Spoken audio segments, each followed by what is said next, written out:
बिस्मिल्लाहिर्रहमानिर्रहीम अस्सलाम वालेकुम welcome back to another video. आज की हमारी जो वीडियो है इसमें मैं आपके साथ मैक्सी के आर्म होल की कटिंग शेयर करूंगी कि किस तरह से हम इसकी कटिंग कर सकते हैं आर्म होल की, और इसका गला जो है ना वो हम किस तरह से बना सकते हैं। इस तरह के जो ड्रेसेस होते हैं उसमें बुकरम वगैरह तो लगती नहीं है, इसको हम किस तरह से बहुत ही आसानी के साथ बना सकते हैं ये मैं आपके साथ शेयर करूंगी। अब देखें कि बैक साइड की जो लाइनिंग है और बैक साइड का जो मेन फैब्रिक है वो मैंने रख लिया, फ्रंट साइड की लाइनिंग और फ्रंट साइड का मेन फैब्रिक मैंने यहाँ पे रख लिया। लाइनिंग हम किस तरह से कट करते हैं इसकी डिटेल वीडियो मैंने पहले आपके साथ शेयर की हुई है काफ़ी दफ़ा।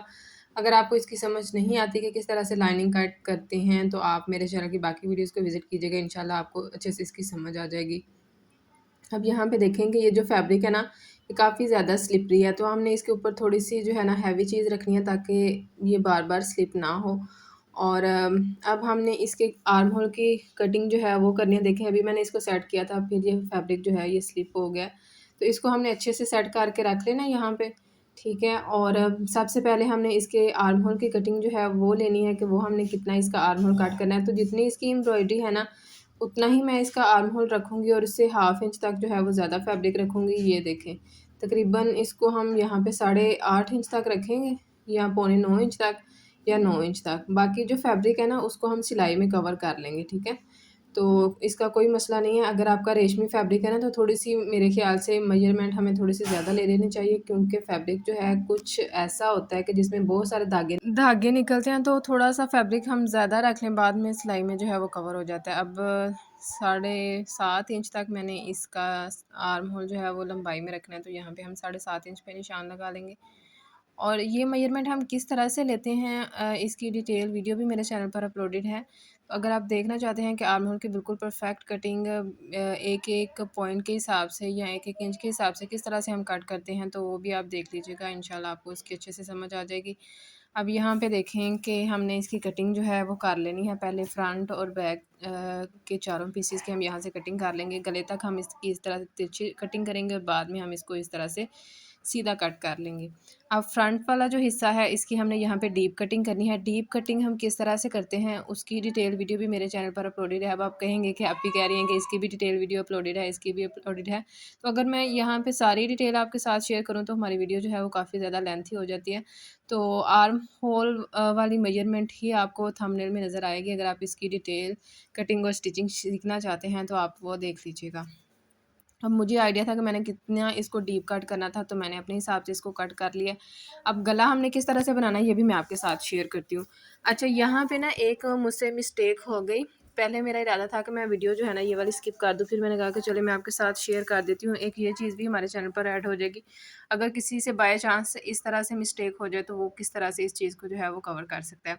अब यहाँ पे देखें कि ये जो लाइनिंग वाला फैब्रिक है ना इसको मैंने रखना था ऊपर की तरफ, ठीक है। ऊपर की तरफ रख के बैक साइड की तरफ से हमने इसको सिलाई लगानी थी।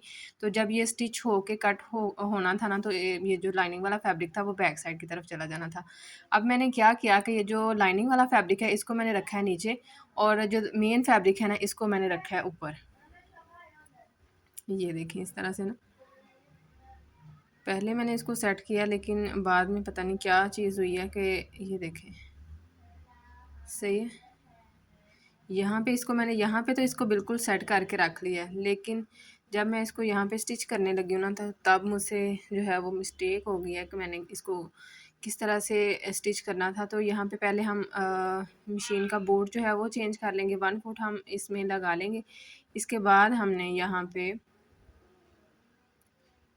ये जो फैब्रिक है ये रख लेना, ठीक है। ये देखिए अब यहाँ पे मैंने बाद में जब इसको सेट किया ना तो बाद में मुझसे मिस्टेक हो गई है कि मैंने इसकी ये वाली सीधी साइड जो है वो ऊपर की तरफ रखी है और फिर मैंने इसको जो है वो स्टिच किया है। तो यहाँ पे देखें पहले मैंने इसमें सिलाई लगाई है, बाद में इसकी सिलाई जो है ना बिल्कुल इसके साथ साथ लगाई है। तो सिलाई हमने ऐसे ही लगानी है, बस फ़र्क ये है कि हमने फैब्रिक जो है ना वो लाइनिंग वाला ऊपर की तरफ रखना था, तो मैंने नीचे की तरफ रख लिया है। बस इसकी ये चीज़ जो है वो मुझसे आगे पीछे हो गई है। बाकी आप देख लें कि इसी तरह से हमने इसकी नेकलाइन बनानी है और इसमें कोई भी बुकरम वगैरह हम यूज़ नहीं करेंगे। इसी फैब्रिक से हम इसका जो है वो नेक बनाएंगे और इसको ही हम अच्छे से जो है वो सेट करेंगे, क्योंकि जब हम इसमें बुकरम ऐड करते हैं ना तो हमारा गले की वो फिनिशिंग नहीं आती मेरे ख्याल से। तो मैंने जितने भी ड्रेसेस इस तरह के बनाए हैं ना, तो सब में मैंने इसी तरह से जो है वो नेकलाइन इसकी बनाई है कि कोई भी बुकरम वगैरह यूज़ नहीं की। जो नेकलाइन पहले एम्ब्रॉयडरी की बनी हुई थी ना, उसी के साथ साथ मैंने इसको स्टिच किया। तो मेरे ख्याल से ये जो नेकलाइन है ना, इनकी बहुत ही अच्छे से आई है। इनकी ड्रेस डिज़ाइनिंग भी मैं आपके साथ शेयर करूँगी, वीडियोज़ जो हैं वो मेरे पास सेव हैं। इंशाल्लाह बहुत जल्द सब ड्रेसेस जो हैं वो मैं आपके साथ शेयर करूँगी। अब यहाँ पे तकरीबन हाफ इंच तक हम फैब्रिक रखेंगे, बाकी जितना भी फैब्रिक होगा इसको हम यहाँ से कट कर देंगे। कट करने के बाद इसमें हमने यहाँ पे छोटे छोटे से कट्स लगाने हैं। ख्याल रहे कि ये जो कट्स हैं ना, ये हमारी सिलाई के ऊपर नहीं आने चाहिए। ये देखें, अब यहाँ पे मैंने देखा है, मैंने कहा ये मैंने क्या कर दिया, तो फिर मैंने ये जो इसकी सिलाई लगी हुई है ना, सिलाई इसकी मैंने यहाँ पे ये देखें, अब मैं देख रही हूँ कि इसको मैंने बैक साइड की तरफ फ़ोल्ड करना था, तो ये फ्रंट साइड की तरफ फ़ोल्ड हो रहा है। तो फिर मैंने इसकी ये वाली सारी सिलाई निकाल ली है, ठीक है, और फिर मैंने दोबारा इसके ऊपर सिलाई लगाई है। अब यहाँ पे मैं आपके साथ शेयर कर रही हूँ कि फैब्रिक जो है ना लाइनिंग वाला, उसको हमने फ्रंट साइड की तरफ रखना है, ठीक है, और फिर हम इसको जब टर्न करेंगे सिलाई करने के बाद, तो लाइनिंग वाला फैब्रिक जो है वो बैक साइड की तरफ चला जाएगा। ये देखें, अच्छे से मैंने आपके साथ यहाँ पे अब शेयर कर दिया, उम्मीद है कि आपको इसकी समझ आ जाएगी। ये देखें, यही फैब्रिक जो है लाइनिंग वाला, अगर मैं इसको फ्रंट साइड की तरफ रखती तो ये बैक साइड की तरफ फिर चला जाना था। अगर आप मेरे चैनल पर नए हैं तो चैनल को सब्सक्राइब कर लें, बेल आइकन को प्रेस करके ऑल पे क्लिक कर लीजिए ताकि फ्यूचर की तमाम वीडियोस का नोटिफिकेशन आपको मिल सके। और अगर आपने मेरे चैनल की बाकी वीडियोस को विजिट नहीं किया तो बाकी वीडियोस को भी ज़रूर विजिट कीजिएगा। इंशाल्लाह आपको बहुत ही useful ideas, tips and tricks देखने को मिलेंगी।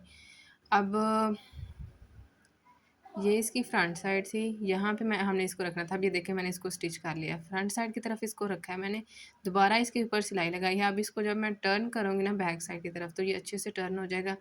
अब इसके बाद हमने इसको किस तरह से फिनिशिंग देनी है वो भी आपने ज़रूर देखना है, क्योंकि अगर हम इसको इसी तरह से छोड़ देंगे ना, तो ये लाइनिंग वाला फैब्रिक जो है वो ऊपर की तरफ आएगा, तो बिल्कुल भी अच्छा नहीं लगेगा। तो इसकी फुल डिटेल आप देखिएगा ताकि अच्छे से आपको इसकी समझ आ जाए, क्योंकि जब भी हम इस तरह से रेशमी ड्रेसेस लेके आते हैं ना एम्ब्रॉयडरी वाले, या वैसे भी इस तरह से जरी वगैरह वाले, तो उनकी नेकलाइन जो है अक्सर बनी हुई होती है, तो हम उसमें बुकरम लगाते हैं जिससे ना फिनिशिंग ज़्यादा अच्छे से नहीं आती।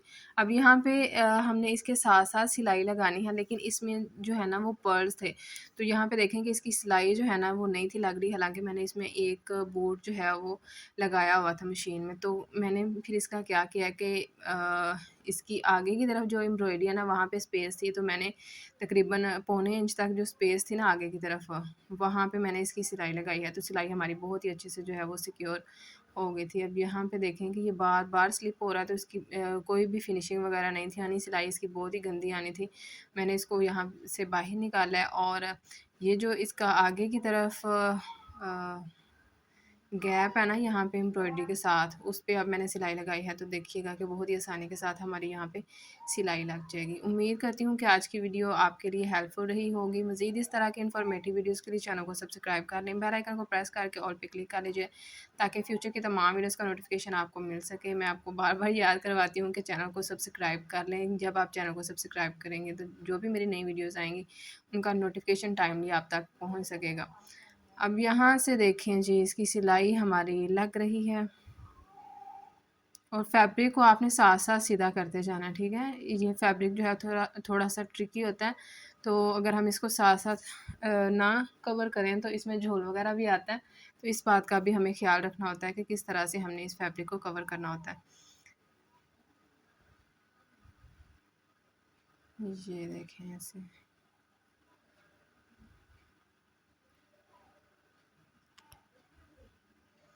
तकरीबन हमारी सिलाई यहाँ पे कंप्लीट होने वाली है।